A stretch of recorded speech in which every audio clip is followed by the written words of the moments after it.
Violator Radio Uncut. 2 hours of the hottest hip hop and R&B. Roll the windows down. Turn this up. Sitting one-on-one today with the homie Porta Rich. How you doing, man?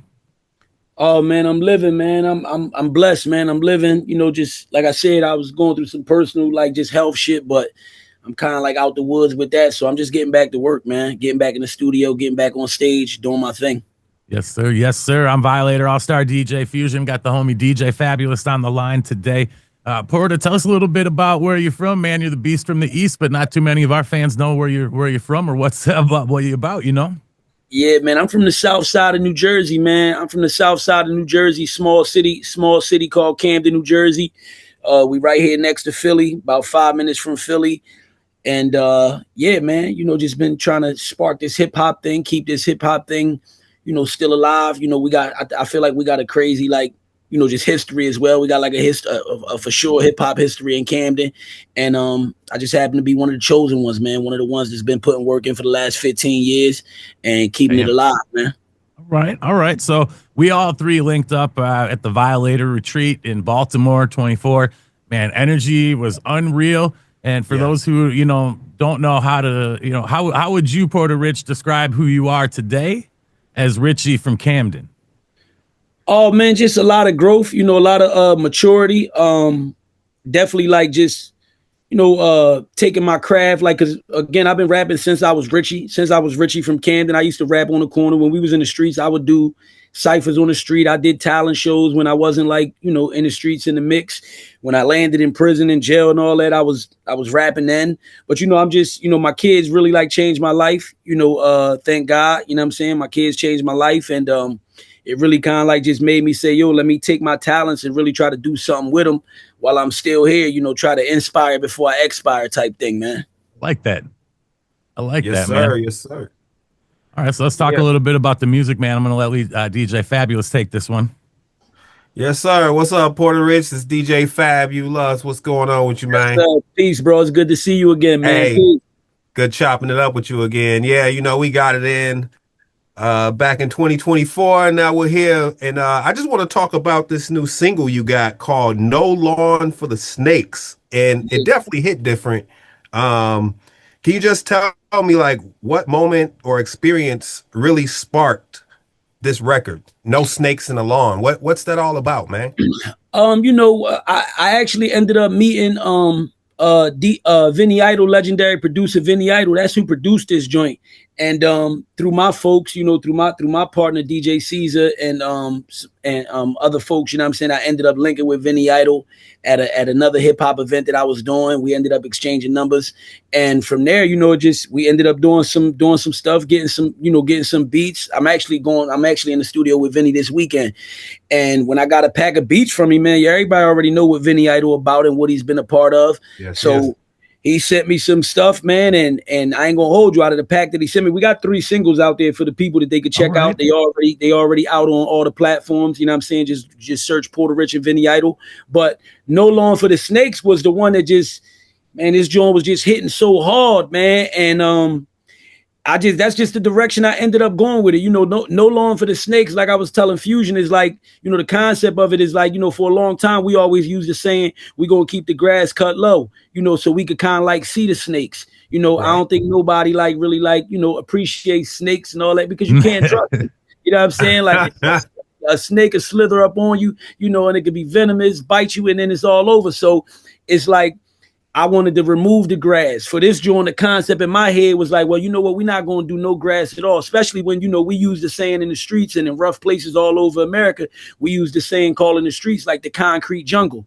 Yeah. So I was like, yo, we're going to remove the grass, period. And that was the concept on this joint, man. No lawn for the snakes just mean like, you know, you protecting your energy. You protecting your energy. You keeping your atmosphere and your surroundings clear of snake vibes and just unhonorable vibes, man, that we don't need to be around. That's real. Sir. That's real, bro. Real. I dig that. A lot of people like to glorify the streets, but Porta, you've lived it, bro. Did you have a turning point where you're like, no, this is time for me to turn a page. It's time for me to be that next level. Yeah, I'm there now. I just been talking to a couple of my partners, man. I'm there now. Like, to be honest, you know, I definitely wanted to kind of like, I feel like it was like therapeutic for me and just part of my story to get like a lot of my street tales out, you know, because I haven't been in the streets in a minute. I've been working for like the last, like the same amount of time I've been in music, I've been working. I got a job so I can protect my music career and then protect my investments. So the same 15 years that I've been in music, I've been working. So like I definitely matured again. You know, I got children, I got a family, and I learned from my mistakes, man. You know, the streets was just always like a very risky, dangerous place. You know, I got shot a few times. I served a lot of prison time, and just looking back in hindsight, I wouldn't recommend it for nobody. I would tell these young kids to go a different direction. You know what I'm saying? If you got the option to go a different direction, because I still, you know, I mean, it was what it was for me. I don't like crying over spilt milk, but if I got to tell the facts and speak what it is, I should have listened to my mom and them. If I'd have listened to my mom and them and just straight up stayed out of trouble and got me a job and been on what I'm on now, I think I would have been way better off right now. It's hard to do that when you're living in the moment. You know what I mean? Like, you know, especially as a young, you know what I mean? Like you're going through the emotions and learning emotions, man. It's right. Yeah. And you mentioned you from Camden. Wasn't that the joint where they shot that New Jersey Drive? Wasn't that based off of a lot of Camden, or am I thinking of a different? No, New Jersey Drive was actually in Newark. That's Brick City vibes. That's okay, Newark, Brick City. Yeah, but we gotta, you know, shout to everybody up Newark. You know, I feel like, you know, it's always when you bring up different hoods for some reason and different like rough cities who kind of like went through like the similar stuff and had a lot of the similar stuff going on, it turned into like a competition, especially online where everybody want to be from like the toughest place. But me personally, I ain't off that. I ain't off no geographical vibes. I feel like, you know, we was locked up with a lot of Newark guys coming up down, you know, from Jamesburg all the way to prison. We was always locked up with like, you know, the Newark guys and other North Jersey cities. And New Jersey Drive was definitely like a Newark thing. You know, they used to steal the cars up there. That was like a thing that they was known for. And, you know, they ended up producing the film just based about, you know, real life out there with the whole, you know, the whole stolen cars and how they used to just joyride in them and, you know, be getting chased by the police. That was a thing for them. They had dances and everything. When we was locked up with guys from Newark and all, they had dances and everything called like the stolen car, where they used to be like, So that was their thing. That's crazy, man. I don't know why. Like Camden, like for some reason, I thought that was like part of that. It's a lot of movies that definitely mention Camden in them. But just kind of going off of what you were saying, you know, like switching the vibe up, keeping that negative energy away. You know, you going from freestyling on like the streets of Camden to working with some big names like Havoc. You mentioned Benny Idol. Yeah. You know what I'm saying? So like, you know, when did you realize that, yo, this is my time? Like the universe is saying, bro, really put down that BS and let's do this. Yeah, man, listen, it's just a blessing, man. You know, it's just a blessing. I feel like it's definitely like God's blessing. And, you know, besides just building good relationships with guys like yourself, shout to the Violator DJs, because I look at y'all as like a, you know, a super legendary brand, a super legendary like household name that got a lot to do with like a lot of big artists that's out there now. This legendary artist, you know, Violator was a big part of that. So to even be this on his live doing retreats with y'all, you know, and shout to DJ Super, DJ Reds, and all the rest of the Violator DJs, it's just like all of that, man. Benny Idol records with Havoc, you know what I'm saying? Like it's all just a blessing to me, you know, and every day I wake up, man, again, I'm proud of how far we came. I'm proud of all the accomplishments, all the accolades. I don't really do this shit. Like, don't get me wrong, I'm a businessman. Of course, I would like to like be able to get some money out this and turn this into a new avenue of income. So, you know, me and the people that I work with and people around me can be able to help feed our families off of this. But at the end of the day, I'll be proud of the accolades. I'll be proud of the accolades, and I'll be proud of the work that we're doing and the accomplishments that we do have, man. I think, you know, I mean, at the end of the day, bro, everybody's aspiring to, you know, try to make a living off this, right? To make some bread off it. But at the end of the day, like, you can't persist unless you love it, unless you just love this culture, love this hip hop, love this music, you know, because, you know, it ain't statistically set up for us to make money on it, right? Like, it's the people at the top of the pyramid, and we're all at the bottom working our way towards the top. For sure. And I'm grateful that, you know, I got that passion for music. Like I would definitely do it. You know, again, I did it as a hobby for a long time. I did it way before I ever got professional with it.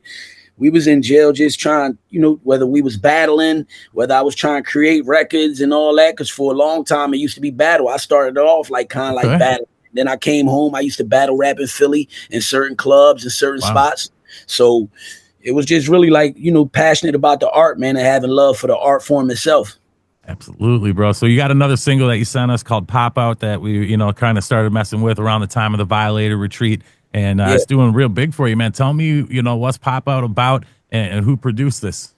Yeah, Pop Out was just another Pop Out was produced by my man UW. He's part of New York Bangers, and they also got, some big record. He the producer that produced Young M.A. the old Ooh record, the big the big Young Ma record. Yeah, like my man UW, shout out to UW New York Bangers, like they produced that. So they had another sound that when I first heard they sound, I was like, oh, this is it. I was like, they from New York. I was like, this is like hip hop. This is East Coast up north. This up my lane.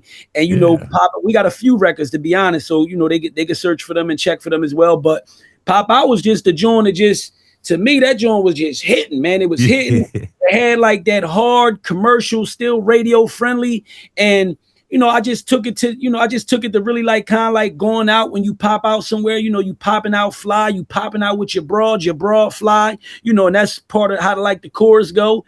And I had to talk my trash on there. So it's just talking about different forms of popping out, and I think everybody can relate to it. I think we all done use the term popping out when we popping out the barbecues, when we popping out the car. I talked about my broad and, some husky, some nice voluptuous breasts popping out, popping out the bra.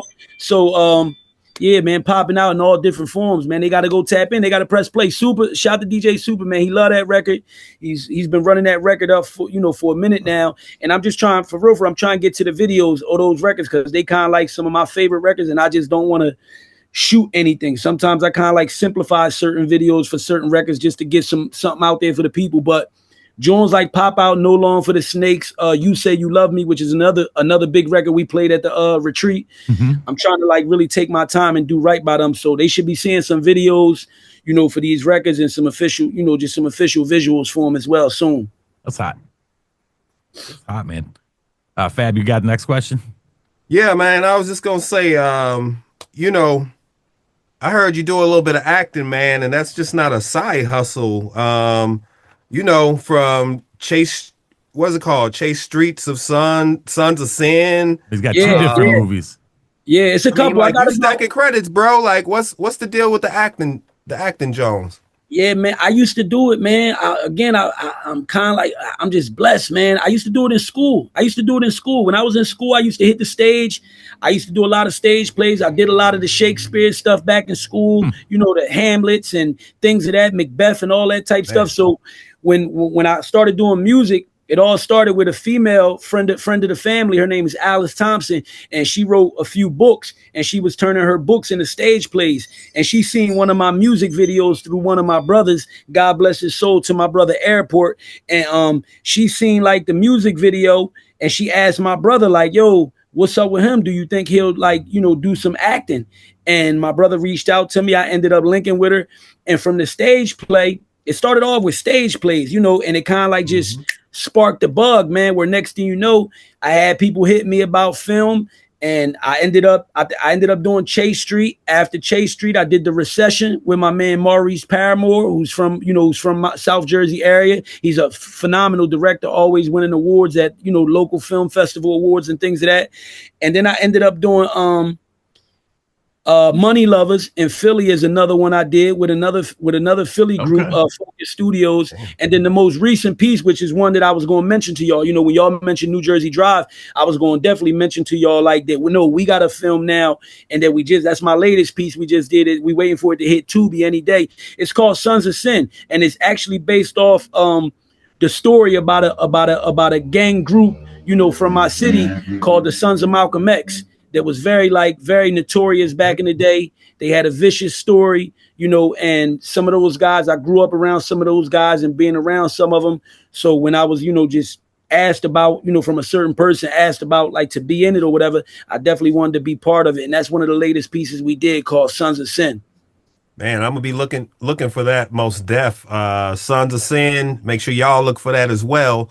How does acting how is that feed your kind of creative energy versus rapping? I mean, or being an MC, I don't like to say rapping because I consider you an MC. No, I appreciate that. How yes, sir. How does that those two parallel? How does that one feed one creative juice, or do they all kind of feed from the same creativity? No, I feel like they like cousins. I feel like they in the same family. You know what I'm saying? I feel like entertainment is like, you know, if I had to name the family, it would be entertainment. And I think film, music, they definitely like just intertwine. For me, I just happen to be blessed to have some experience with it where I wasn't like just fresh to it, but I was definitely still new to film and actually being on set and getting like scripts I was familiar with, but being in front of the camera and all of that stuff was new for me.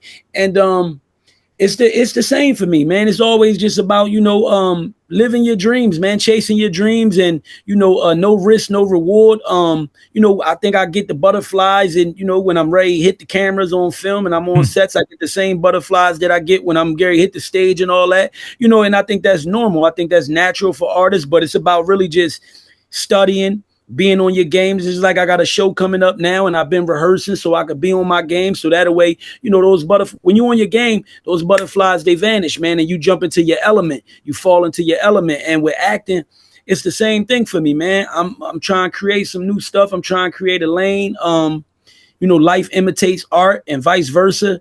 And, I just been blessed, man. I just been blessed to be able to, like, you know, really get out here and experience some of this stuff and see what it is. And I got the bug now, man. I got the bug. I'm thinking about laying my pen game down soon, where I'm gonna create my own project. I'm a star in it. I'm gonna write it. You know what I'm saying? And I'm gonna actually soundtrack.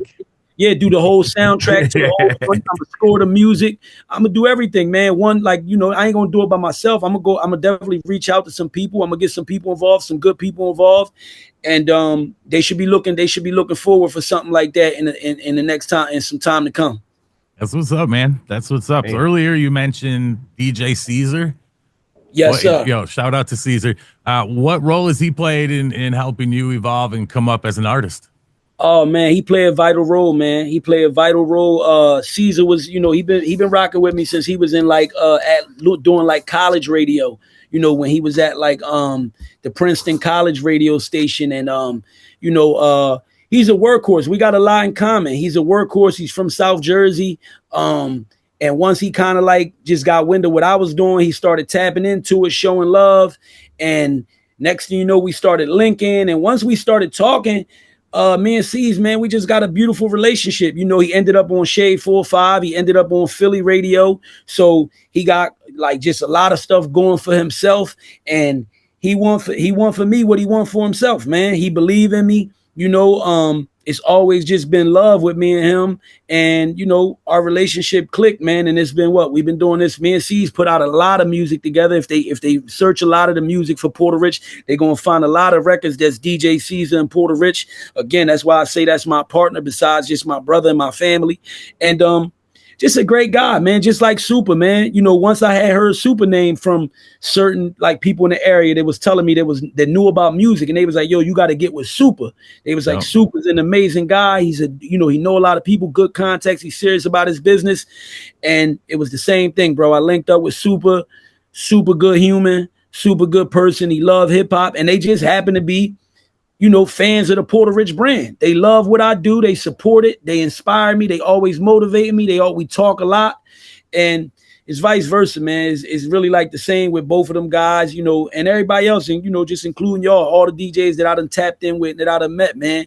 It's just love, man. And, you know, C's is definitely my brother, and they could look for just a lot more coming from me and C's.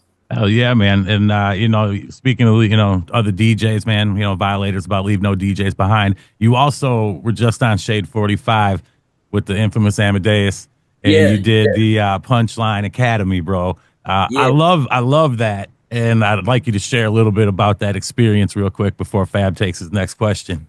Yeah, no, shout out to the infamous Amadeus, and shout out to the whole Shade 4-5, man. Again, they show love, man. I try to be, besides just being a dope artist and being on my craft, being on my game, I try to be a good person.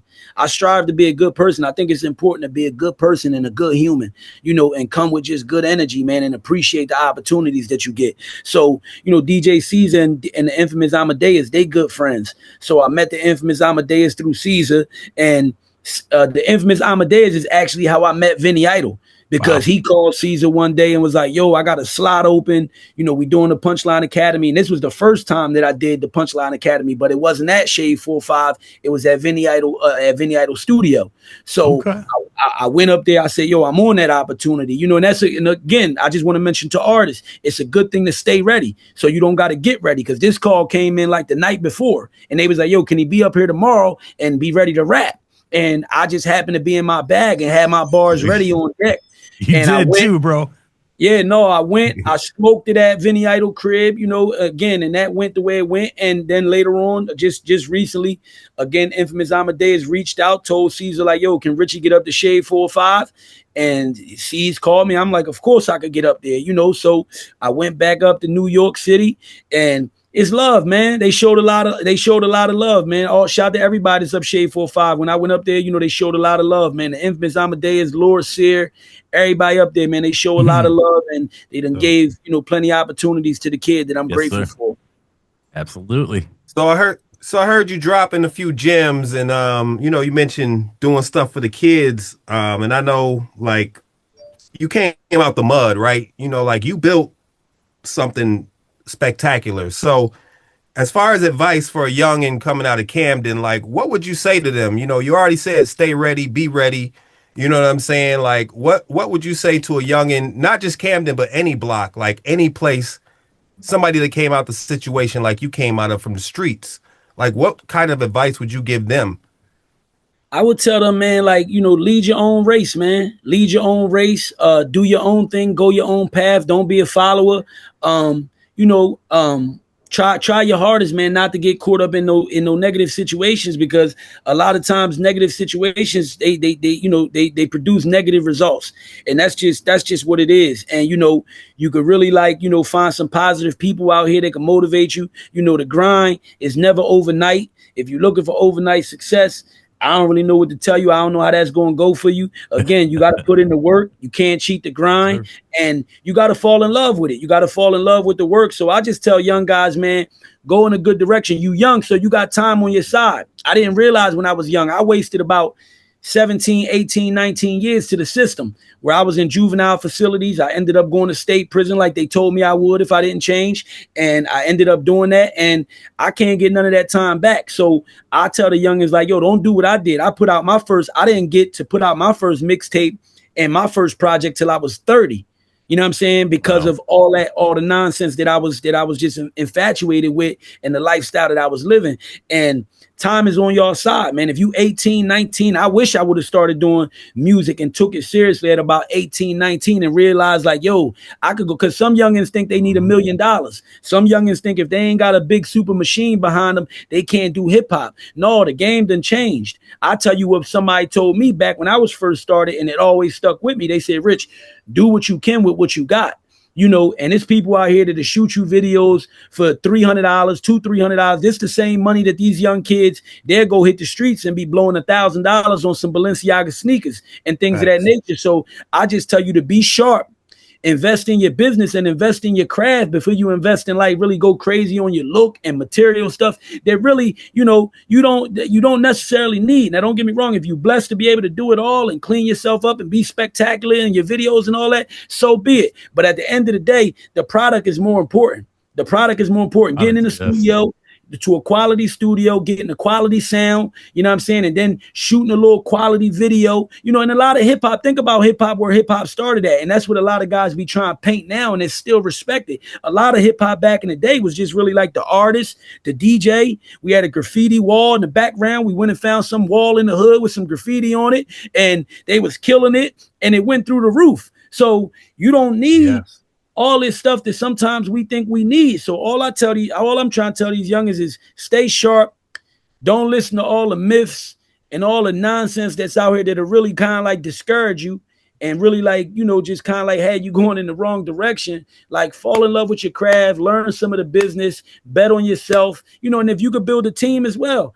It's always good to build a team, you know, but just don't let nobody like drag you the wrong direction and pull you away from what you're trying to do, man, because over time, something will happen for you, man. If you 18, 19 and you chase music for 10 years from when you 18 to when you 28, you in good shape. If you go consistently from 18 to 28 and you still super young in the game, you know what I mean? The game gonna make some hip hop changing. We trying to have hip hop like rock and roll, like jazz is, like everything else is right now, where there's no limitations to it. You could do it at 40, you could do it at 50. Well, it looked like, Outkast just inducted in the hip hop or in the Rock and Roll Hall of Fame. You know what I mean? Like, that's the South standing strong right there, bro. Hip hop Amazing, and the man. South. Look at Nas. Look at all these different guys killing it at 50 years old, killing the game still. So I think that should be inspiration for these young guys that time is on your side. So don't trip about if it's going to take you 10 years to get it. That was another like gem that somebody gave me when I first came in this game. It was an entertainment lawyer. He said, Rich, if you're not ready to put 10 in this thing, 10 years, 10 bullets to get some respect alone, but I ain't talking about getting $1 million deal. I'm talking about just to be respected. He said, this might not be for you. That's actually pretty true, bro. Porta Rich on the show today. Bro, you've been doing music for almost 2 decades. You've probably wrote hundreds, thousands of bars. What's one bar you've written that still gives you goosebumps to this day? Oh, man, I got so many, man. I just said something recently about where I shouted out Crazy Legs from the Rock Steady crew, the legendary breakdancer Crazy Legs from the Rock Steady crew. And I forget exactly how I penned the joint, but I said something about, I was talking about like my drugs when I used to be in the street and how my drugs had crazy legs. Cause if you from the streets and about the heroin game, if your heroin was super good in the streets, they would say that it has a lot of legs on it. Like the customers would say that, that dope got crazy legs on it. Kept them high for like a long time. But it's so many like bars out there. Like when I first started in this, I actually made The Source magazine when The Source was still doing stuff. And I remember it was me and like a couple other guys from Jersey. I don't remember the exact bars, but I made their list for like hip hop quotables, So I got a lot of bars. And again, I really had to start, because I used to tell a lot of my tale. And my brother used to tell me like, Rich, you got to start working on your metaphors and your wordplay a little more. He was like, don't get me wrong. I love your music because you speak like just reality and you speak what it really is. And everybody know you for being like a super genuine person and you live your music. But I definitely started incorporating more wordplay, more metaphors, and I think they hearing that now in some of my most recent music, and they going to continue to hear it, man. So they just got to press play, man. They got to press play, and a lot of these bars, I think they go over their heads sometimes. It's a lot of music for a little minute, and I ain't hating, I ain't knocking it or nothing, but it was a lot of music, different type of music that was kind of like just not really like the super hip hop element. It was just, a lot of gimmicky stuff out there. You got a lot of shoot 'em up, bang, bang stuff out there that people kind of like, they got their issues with, where it's just talking about just stone cold, you got 20 bodies before the hook come in. And, I think they need to tap back into the actual art form, man, the hip hop, and they could definitely press play on Porta Rich, and they definitely gonna hear some metaphors, some bars, and some serious wordplay. Absolutely. I mean, it sounds like you're just well grounded in hip hop, and you mentioned like, there's debates. There's 4 elements or 5 elements of hip hop, but a lot of people really don't grasp that concept of the 4 elements or 5 elements, some would say, of hip hop, which you said it, graffiti or art. You've got your MC, you've got your B-boys, B-girls, your dancers.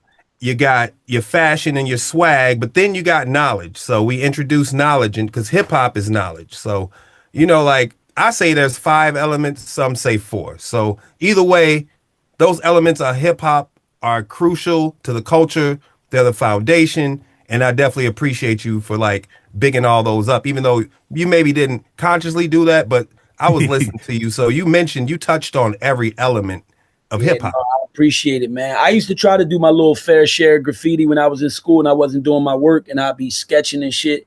And I wasn't never the best drawer with my hands and all that, but I definitely had my fair share with like just trying to put my little graffiti together. So, and I love that stuff. When I see it, when I see the artwork out there, like, just everything. Beat Street, one of my favorite movies. You know what I mean? Sir, Wild Style.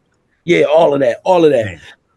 So classics. I respect the art, man. Every element of it. I love it, and I'm just glad to be involved. I'm just honored to be involved, and I'm honored to be where I'm at right now. We're just dealing with the people I'm dealing with. All right, man. That's what's up. I guess that's, it's kind of like the end of where we're at here, man. What you looking at for the rest of 2025, man? You got music, you got acting, you got some business. Like, what's the energy for the rest of the year? Yeah, they could look for, again, go tap into everything we already mentioned, the films we already mentioned. Sons of Sin 2 is coming. Sons of Sin 2 is done, so they should be looking for Sons of Sin 1 to hit Tubi any day, and then they probably going to be getting to the editing process with Sons of Sin 2 sometime this summer, you know what I'm saying? And besides that, definitely look for me and like some more film to come, some more film projects to come. I've been talking with some people about some scripts, some possible scripts that I got to look through and read over, because I always want to make sure that the film is like a proper project for me to be able to collaborate on. It's something I'm going to love doing. But besides that, man, they could go tap into the projects, man. Born Rich 1, Born Rich 2. Those are, I got another series called Paradise, where I got a Paradise 1, I got a Paradise 2. So, and that's besides my mixtapes. I got a bunch of other mixtapes out there. When I first started in this stuff, before I knew any producers, I was just jacking for beats. And I got a bunch of mixtapes out there where I was jacking for beats and all that. But the original music started with a project called Promo, pushing real official music only. And then after Promo, I started the Born Rich series. And again, I got 2 installments to that out there. And I got 2 installments to Paradise out there. So I think right now what I'm working on, what they're going to get next, is a Born Rich 3. I think that's where we at. Like I got it. It's crazy because I got a Paradise 3 cooked up too. I got a Paradise 3 cooked up where I got about 35 joints. Jesus.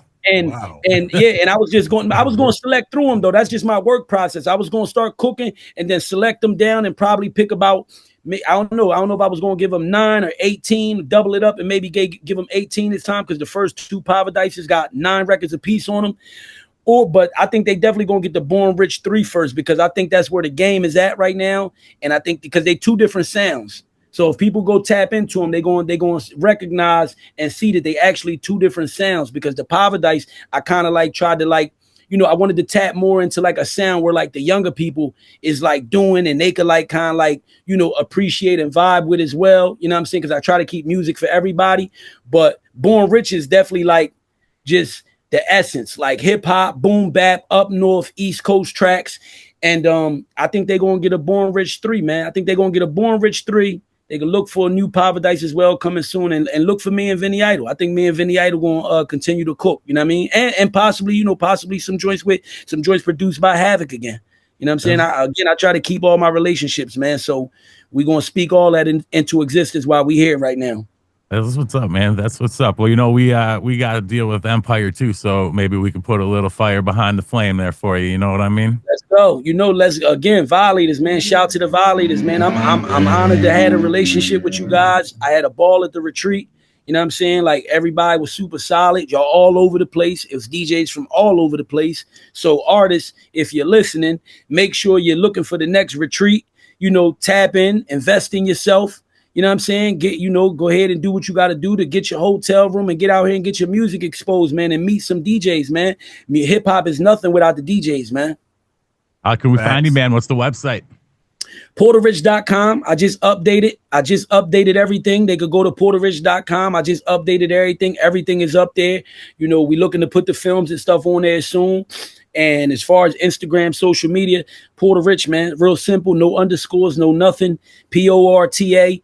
It's Porta Rich. A lot of times they confuse it with Rich Porter from Harlem. Shout to the Harlem legend. Yep. But it's definitely just backwards, and it's not Porter, it's Porta, and it's Porta Rich, and it breakdowns into many things, man. I rep my people with that, because a lot of people thought it was like Porto, like Puerto Rico, but it's not. It's just Porta. And for me, yeah. I like to break it down: poverty to wealth, poor to rich. You know what I'm saying? Because that's everybody, like the American dream and the common goal for people that's coming out of poverty. You know what I'm saying? We try and like get some money, and we try and change the game. So Porta Rich. I love it, man. I love it, bro. A couple new singles. We got No Lawn for the Snakes and Pop Out. Be sure to go and get those on whatever your preferred streaming platform is. 2 hours of the hottest hip hop and R&B every week. Check out Violator Radio Unkut.com.